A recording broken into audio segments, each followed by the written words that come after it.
Yuji doesn't hesitate at all. He raises his hand, activates dismantle, and in a single moment, an entire section of the city gets blown away. Chapter 20. Spoilers ahead. There are early and rough translations floating around, so a few details might change later. But with that said, let's jump straight into it. I can't show the manga panels because of copyright strikes, so I'll be breaking everything down and explaining it scene by scene.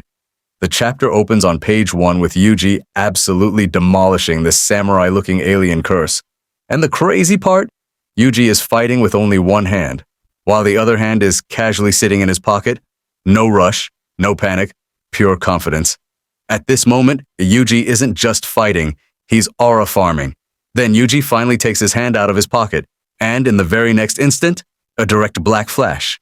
He drives it straight into the alien's body. The enemy's face completely freezes. Bro looks like he just witnessed something that shouldn't exist. Meanwhile, Usami is standing there in total disbelief, finally realizing the true level of Yuji Itadori's power. That single black flash is enough. The alien gets launched like a ragdoll, smashing through nearby buildings. Next panel, the samurai alien is lying motionless on the ground, dead. Yuji then turns toward Usami and says something, but since we don't have the proper translation yet, we can't confirm his exact words. Still, from Usami's expression alone, you can tell he's shaken to his core. After that, we cut to a girl speaking. She says something along the lines of, "If Senpai's grandson loses, I'll at least wipe his butt." The wording is probably off due to translation, but from context, this girl seems to be connected to Yuji's family, possibly even his granddaughter. Then Usami says, "All I can do right now is make sure those two don't get in each other's way."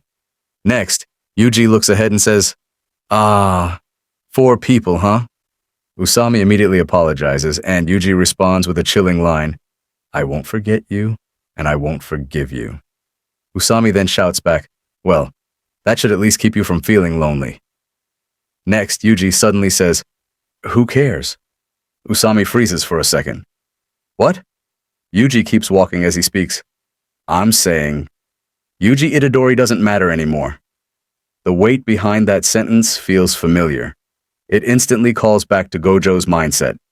The moment when he stopped seeing himself as just Satoru Gojo and started seeing himself as a weapon, a force, something beyond identity. Usami looks genuinely disturbed. "What are you even talking about, Yuji?" Yuji slowly turns his head. His eyes don't look angry. They don't look emotional either. They look empty. Then he says something that hits even harder. "Old soldiers don't die?" A brief pause. They simply fade away.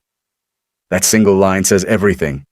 Yuji isn't talking about death. He's talking about erasing himself, about throwing away his own name, his own existence, so that others don't have to suffer anymore. Usami tries to say something, but Yuji cuts him off. "Don't worry.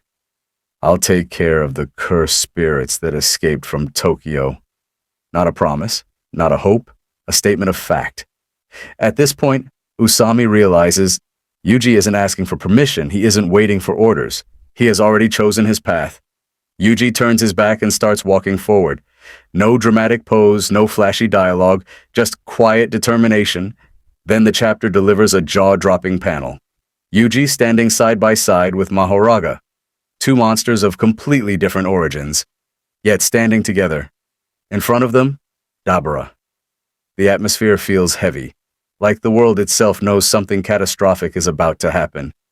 Yuji looks ahead and calmly says, "This is fine, right, Sensei?" When Yuji says, "This is fine, right, Sensei?" he's clearly referring to Gojo. It feels like Yuji is acknowledging that he's now carrying the same burden, the responsibility of being the strongest, not for pride, not for fame, but because someone has to stand at the front. The next page shifts back to Dabura. Dabura begins releasing an overwhelming amount of cursed energy. And here's where things get interesting. Cursed energy is naturally negative. When sorcerers combine and refine it, it becomes positive energy, massively boosting output and heat.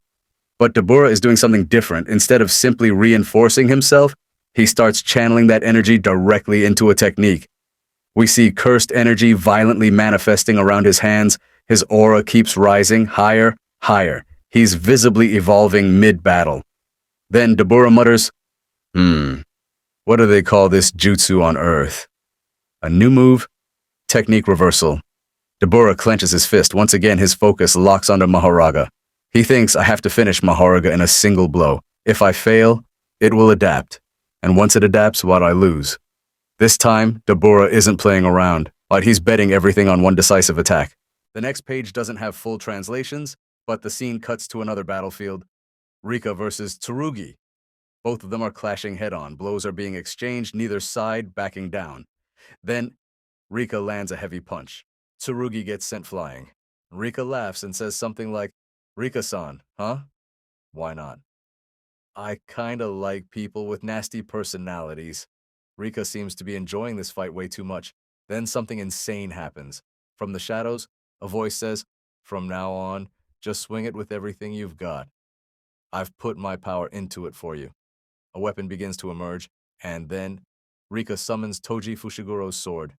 Yes, that sword. The same legendary weapon once wielded by Toji. Tsurugi grabs it. Both he and we are in disbelief. Next page, Tsurugi swings the blade, and the building in front of him gets sliced clean in half. Complete destruction. Maru watches this and is stunned. On top of that, we also see multiple cursed spirits appearing across Tokyo. The situation is escalating fast. Then Yuji enters the battlefield.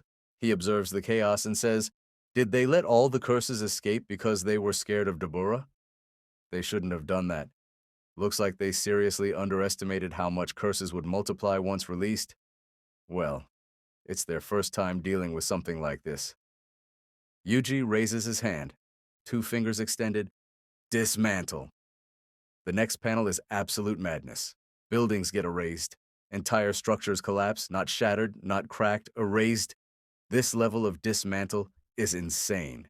We've never seen Yuji output something like this before. Even compared to previous top tiers, this feels different. Maru looks around in shock.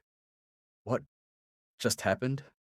Then he thinks, as expected, that amount of output is putting insane strain on my body. Maru tightens his grip on the sword. Too shallow, Tsurugi. I'll settle this right here. Come on. Meanwhile, Tsurugi responds, thank you, Rika-san. Do your best. At the same time, Rika's presence starts fading. The transformation is ending. His borrowed power is running out. Now, it's just Tsurugi and Maru, facing each other. One final time. And that's where the chapter ends. This chapter shows us a lot. Yuji using dismantle, Yuji carrying Gojo's will, Yuji stepping into the role of the strongest. We even get hints about Yuji's possible descendant. At this point, it wouldn't be surprising if next chapter starts with Yuji absolutely spamming dismantle or black flashes. All right, on Deborah. Like, if you want more chapter breakdowns like this, make sure to subscribe. This is something new I'm trying on the channel. Comment down what you think about Yuji's evolution and tell me, do you think Yuji is about to overwhelm Deborah? Bye.